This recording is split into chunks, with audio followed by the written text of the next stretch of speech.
Hey there, I hope you're doing well. As discussed during our last session regarding the employee's first 30, 60, and 90 days plan, today we'll sneak peek into the details of the first 30 days plan.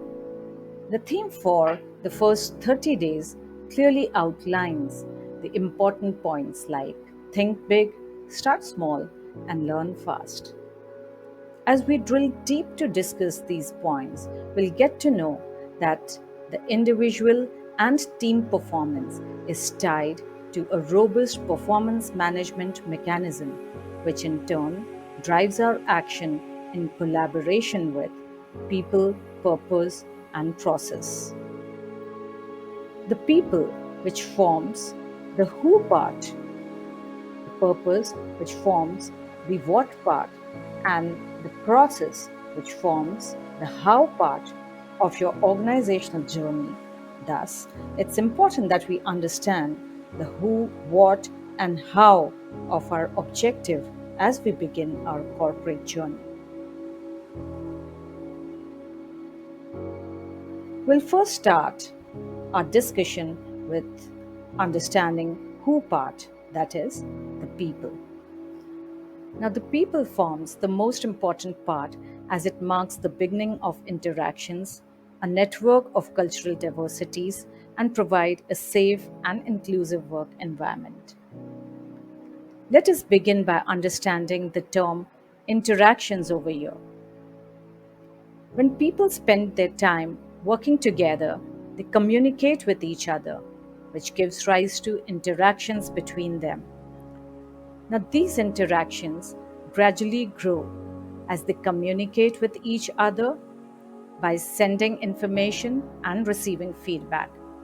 Example, a lot of initial conversation would begin with the human resource teams, the trainers, the team members, the supervisors, and so on.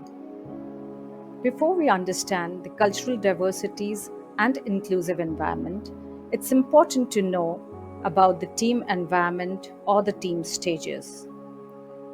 We'll understand this through the theory of teamwork given by Bruce Tuckman. He describes 5 stages of the team which the team member goes through while they begin their journey with an assigned project. The first stage is the forming stage, which begins with the team acquaintance. Second is the storming stage. Here, people communicate their feelings and resist control. Third is the norming stage. By now, the team has acceptance of each other's ideas and views. Fourth is the performing stage. Now they clearly understand the importance of teamwork following transparent and flexible atmosphere. Fifth is the adjourning stage. This is the last stage which successfully marks the closure of a project and recognize contributions by the team members. Here, the first 30 days can be considered as an overlap of the forming and the storming stages. Now, let us bring our focus on team environment and work culture, which has a direct impact on the stages in which the team members are. The team environment during the first 30 days could be summed up as under the following stages. In the forming stage, the team members meet as strangers and get acquainted. It marks a beginning of their communication. Interactions initiate spoken or unspoken feelings and evolve stories. In the storming stage, which begins post acquaintance with each other and self perceived notions, the members begin to communicate their feeling as an individual and not as a team. Now, let us take a look at how work culture assists as a backbone to help team members sail through the forming and storming stages. A healthy work culture promotes an honest and open communication with transparency. An organization engages their employees positively as they become flag bearer of the company's culture. It provides an equal growth opportunity for all. It treats everyone with respect. Last and the most crucial is trust and integrity. Thus, these disciplines provide a positive work culture to their employees. As we talk about work culture, it's important to explicitly mention about two important aspects. First, cultural diversity. Cultural diversity is referred to as respect for each other's differences on account of age, ethnicity, gender, language, orientation, race, religion, and sex. Second, inclusive environment. An inclusive environment is a place which works better for everyone, whether it's a college, school, recreation center, or office. These forms firm foundation for an employee-centric organizations. Now, in your first 30 days plan, post the people, the next important factor or point to remember is the purpose. Clarifying purpose will enable you to know why specific set of people are together to carry out a definite objective. To know your objective, it's important that you understand first who are your customers. Second, what is the expected output? And third, how the team can derive SMART goals. Here, we'll start with understanding the term customers. These are individuals or businesses who purchases our products or services. In a corporate environment where not all the employees have a direct interaction with the end customer, the back end and the front facing teams are designed. Here, customers can be easily understood as internal and external customers. Now, who are external customers? External customers are the recipients of our products or services. Here, it's important to note that external customers are not directly connected to the organization. Normally, customer facing teams are communicating with the external customers. The internal customers are directly connected to the organization. They usually form a part of stakeholders, teams, or individuals who are dependent on the output produced by another team or individual for further processing. Here, it's important to note that an internal customer or employee can avail or buy products or services which the organization produces. Now, post the understanding of who our customers are, let us explore other components of purpose. So, after customers, let us understand what are the expected output for our internal and external customers.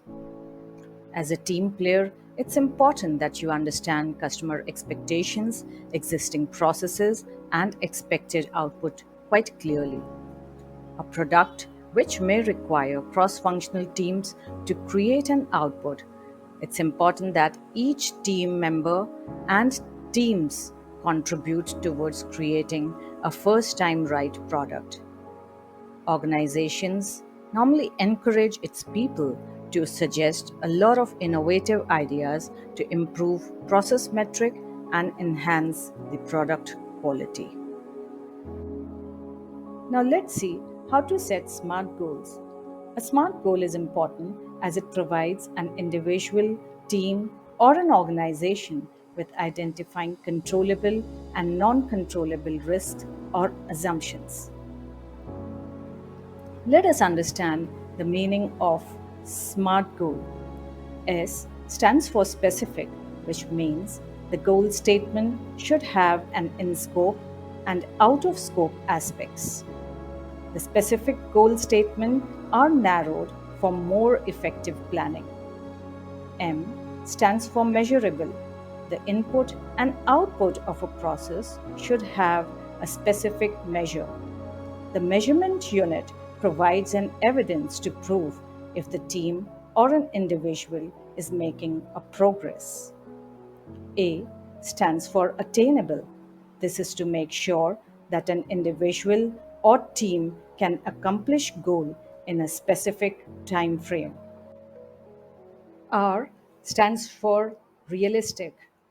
The goals should be aligned as a part of individuals' or teams' objectives following the company's values.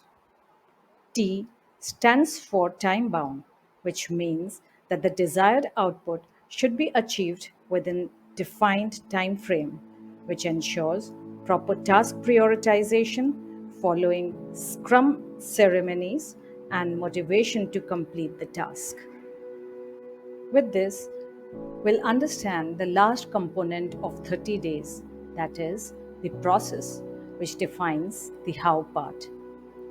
The best way to speed up your learning curve is to follow the theory of learn fast, fail fast. This could be effectively managed by proper time management. It's important that an individual or team prioritizes the most critical and time sensitive task first, following Scrum methodology. Focus and practice. The first 30 days are most crucial as it has much to learn and adapt. While you become a part of critical activities, avoid multitasking and distraction as it could be a pitfall for a longer run. Retrospect and feedback. While your focus is on enhanced process learning, it's important to take a pause and retrospect regarding what went well. Second, current roadblocks and opportunities. This provides a 360-degree view of your ongoing learning and work execution. Now we come to a point where organization, team, or an individual associated with business, program, project, or task look for their performance indicators or the key performance indicators.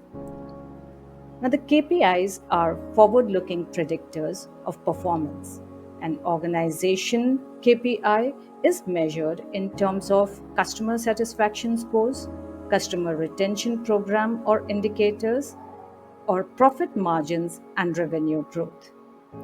Second, the program or project KPIs could be measured through the allocated budget or cost, expected quality output, timelines and effectiveness of a project. And third, the team or individual KPIs may comprise of optimum utilization of resources, qualitative output or first time right, and overall team performance to meet the project objective. Thank you for watching this video on the first 30 days plan of your corporate journey. In the next session, we'll discuss more on the 60 days plan. In case you are interested in this information, please subscribe to our channel and press a bell icon to instantly get notification on our next post. Thank you for watching.